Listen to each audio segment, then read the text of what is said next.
Oh, I don't know really what this is. Maybe something.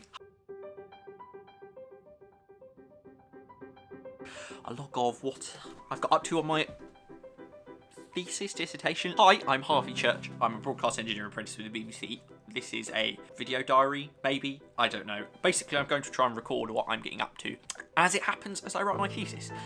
Thesis, dissertation, I'm not doing a PhD. Basically, as part of my apprenticeship, I'm doing an integrated degree. I have to write a dissertation on a topic. I'm going to be looking at bias in news, and the way I'm going to do that is sort of trying to generate some stats on it. Any success? Dunno, but hopefully this is a good log for A, myself, and B, anybody else who's interested, because it's a bit of a curious thing writing a dissertation whilst doing a apprenticeship.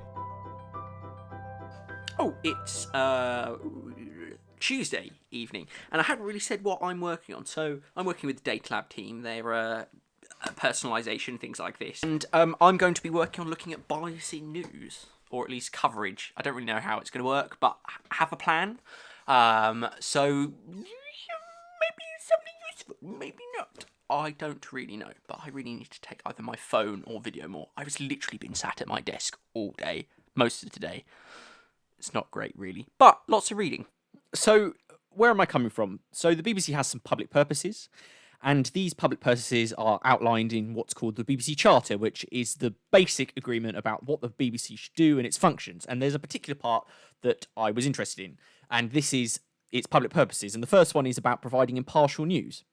So whilst I'm making some coffee, I thought I'd say is that I'm not going to wade into the quagmire of any coverage in particular because it's far too complicated to summarise nicely and I couldn't do it justice. But I'm basically trying to generate some statistics to aid editorial teams' decisions.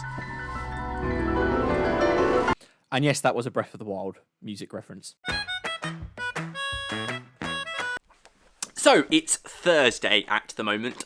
What's happening today? I've got a podcast release, I'm meeting with my project supervisor, and basically trying to get some groundwork going. So, I've just been researching papers the last few days. Not particularly interesting, but I don't know, maybe. And that was mostly my week. It was only research so far, but I'm sure the progress will snowball once I attempt developing. It's all quite new and scary, so thanks for following this weird next few months. See you next week.